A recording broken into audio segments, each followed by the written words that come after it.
শোধন একটি কল্পকাহিনী নয়, এটা বাস্তব, এবং এমন একটি গল্প ছিল যা অন্যদের মতো এটি প্রমাণ করে। 1959 সালে একজন ইতালীয় রহস্যবাদী সন্ন্যাসী যিশুর মা স্পারানসা প্রভুর কাছ থেকে একটি বার্তা পেয়েছিলেন যা সবকিছুকে বদলে দিয়েছে। একজন বিশপ মারা যাচ্ছিল, এবং এটি হওয়ার আগে তাকে একটি সিদ্ধান্তমূলক কাজ করতে হয়েছিল। কিন্তু সবচেয়ে মর্মান্তিক ঘটনাটি ঘটে তার মৃত্যুর পর। মা স্পারানসা তাকে পার্গেট্রিতে দেখেছিলেন এবং বিশপ নিজেই তাকে প্রকাশ করেছিলেন যে জায়গাটি কতটা ভয়ানক এবং পরকালের সময় আমাদের তুলনায় কত আলাদা। আপনি যা শুনতে চলেছেন তা এমন একটি গল্প যা যারা শুনেছেন তাদের হৃদয় নাড়া দিয়েছে, এবং এটি আপনার জীবনযাত্রা পরিবর্তন করতে পারে। কিন্তু আমরা কেন এই সন্ন্যাসীর দর্শন বিশ্বাস করব? মা স্পারানসা কে ছিলেন? তিনি একজন সাধারণ সন্ন্যাসী ছিলেন না। তিনি এমন একজন মহিলা ছিলেন যার জীবন ছিল স্বর্গ এবং পৃথিবীর মধ্যে একটি সেতু। 1893 সালে স্পেনে জন্মগ্রহণ করেন। তিনি খুব অল্প বয়স থেকেই ঈশ্বরের কাছে সম্পূর্ণ আহ্বান অনুভব করেছিলেন। তার জীবন ছিল গভীর রহস্যময় অভিজ্ঞতার উত্তরাধিকার, যা তিনি বছরের পর বছর লুকিয়ে রেখেছিলেন, যতক্ষণ না তার শিকারকারীরা তাকে একটি ডায়েরিতে সবকিছু লিখে রাখার নির্দেশ দেয়। এবং সেই ডায়েরিতে তিনি সাধারণ চিন্তাভাবনা লেখেননি, কিন্তু যিশুর সাথে কথোপকথন, পার্গেটরির দর্শন এবং ভবিষ্যৎবাণীগুলি যা নির্ভুলতার সাথে সত্য হয়েছিল।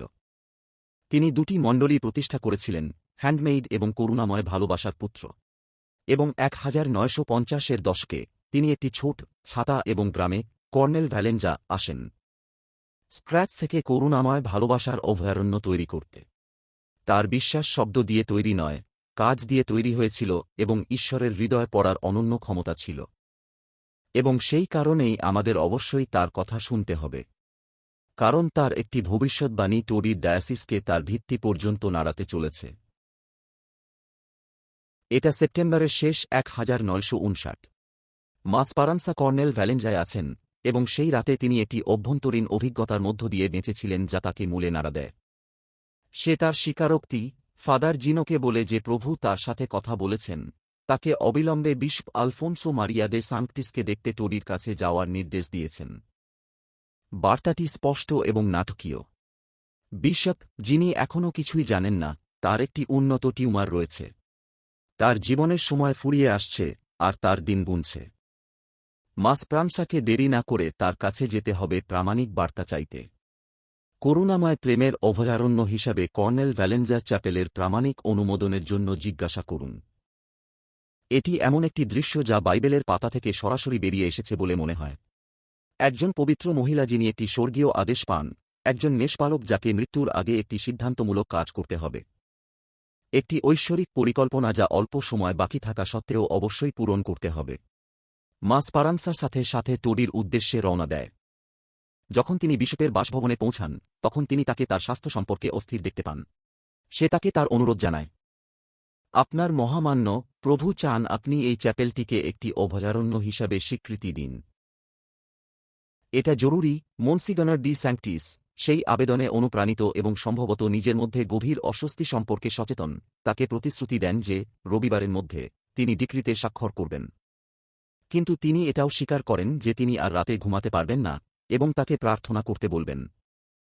মা স্পারানসা তাকে পরীক্ষা করার জন্য উৎসাহিত করেন, কিন্তু মনে মনে তিনি জানেন যে সময় ফুরিয়ে আসছে।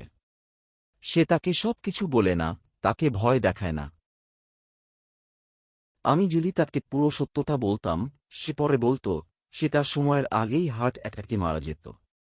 প্রতিশ্রুত রবিবারে বিশপ তার কথা রাখেন। তিনি এমন একটি কাজ করেন যা ইতিহাসকে বদলে দেবে। তিনি আনুষ্ঠানিকভাবে কলুভালেঞ্জা চ্যাপেলকে করুণাময় প্রেমের অভয়ারণ্য হিসাবে স্বীকৃতি দেওয়ার ডিক্রিতে স্বাক্ষর করেন। খ্রিস্টের এই শিরোনামে উৎসর্গীকৃত বিশ্বের প্রথম অভয়ারণ্য। এর পরপরই মনসিগনর ডি সাংক্টিস চিকিৎসা পরীক্ষার জন্য রোমে যান। নির্দয়, উন্নত ক্যান্সার, টার্মিনাল স্টেজ। এর বেশি কিছু করার নেই এই মুহূর্তে। তবে একটি অসাধারণ ব্যক্তি দৃশ্যে প্রবেশ করে। পোপ জন 23তম, পোপ বিশপের একজন বন্ধু এবং প্রাক্তন সহপাঠী, তার অসুস্থতার কথা জানতে পারেন এবং তাকে হাসপাতালে দেখার সিদ্ধান্ত নেন। সেই বৈঠকে দুজন মা স্পারানসা এবং সদ্য অনুমোদিত অভয়ারণ্য সম্পর্কে দীর্ঘ কথা বলেছেন। বিশপ রোমে সমস্ত নথি পাঠানোর সময় না পেয়ে দুঃখ প্রকাশ করেছিলেন। জন 23তম শব্দের মাধ্যমে তাকে আশ্বস্ত করেছিলেন যে মাসপারানসা চিরকাল মনে রাখবে। আপনিও ভালো করেছেন। অনুমোদন দিন।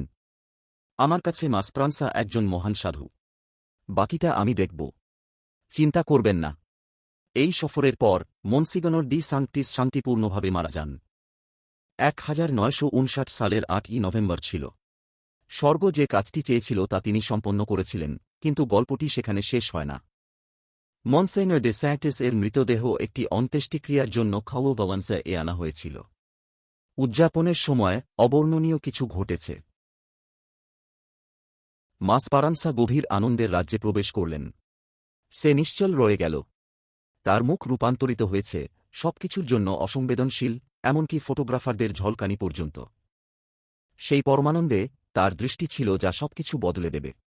প্রথমে যিশু তার কাছে উপস্থিত হয়ে বললেন, আমি তোমাকে দেখাব যে বিশপ কত গৌরব নিয়ে স্বর্গে প্রবেশ করেছে। কারণ তিনি করুণাময় প্রেমের প্রথম অভয়ারণ্যকে অনুমোদন দিয়েছিলেন। তারপর যিশু অদৃশ্য হয়ে গেলেন, এবং তার আগে তার মহিমান্বিত শরীরে মনসিগনর ডি স্যান্টিস আবির্ভূত হলেন। তিনি বললেন, মাসপারানসা, প্রভু আমাকে ধন্যবাদ জানাতে পাঠিয়েছেন। কারণ তুমি আমাকে ডেকেছিলে, আমি অভয়ারণ্যের অনুমোদন দিতে পেরেছি, এবং এখন আমি চিরকালের জন্য মহিমায় আছি। কিন্তু তিনি একটি শব্দগুচ্ছ যোগ করেছেন যা তাকে ঠান্ডা করেছিল। জান্নাতে প্রবেশের আগে অবশ্য আমাকে শুদ্ধাচারের মধ্য দিয়ে যেতে হয়েছিল। আমি খুব কষ্ট পেয়েছি মাসপ্রানসা, অবাক হয়ে উত্তর দিয়েছিলাম, মহামহিম, কিন্তু আপনি মাত্র 2 দিন আগে মারা গেছেন। এবং বিশপ পরকালের সবচেয়ে চমকপ্রদ রহস্য প্রকাশ করেছিলেন। মাসপারানসা, পরকালের সময় পৃথিবীতে বসবাসের মতো নয়। 80 বছরের জীবনের চেয়ে এই 2 দিনে আমি অনেক বেশি কষ্ট পেয়েছি। কারণ যখন কেউ মারা যায়, তখন আত্মা নিজেকে ঈশ্বরের সামনে উপস্থাপন করে, এবং যা অবহেলা করেছে তার জন্য লজ্জিত হয়।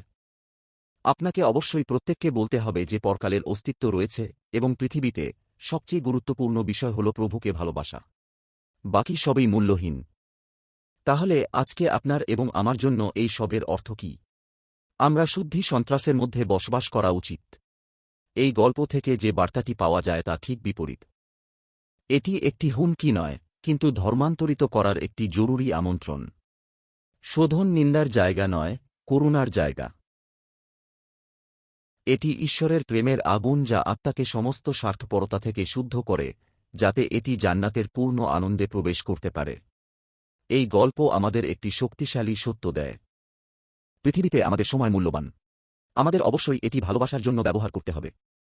ভালোবাসার প্রতিটি অভাব, প্রতিটি অবহেলিত কাজ সেখানে বেদনা হয়ে উঠবে, কারণ ঈশ্বরের বিশুদ্ধ আলো আমাদের সবকিছু দেখাবে যা ভালোবাসা ছিল না।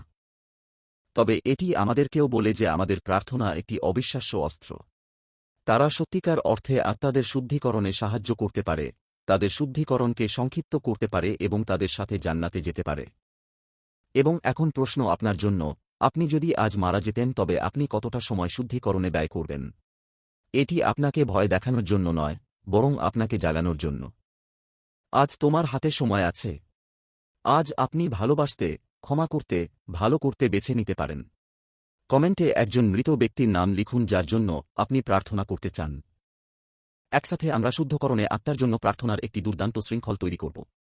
এবং যদি এই ভিডিওটি আপনাকে স্পর্শ করে থাকে তবে এটি এমন কারো সাথে শেয়ার করুন যিনি প্রিয়জনকে হারিয়েছেন। এটি একটি সান্ত্বনা এবং আশার আমন্ত্রণ হতে পারে।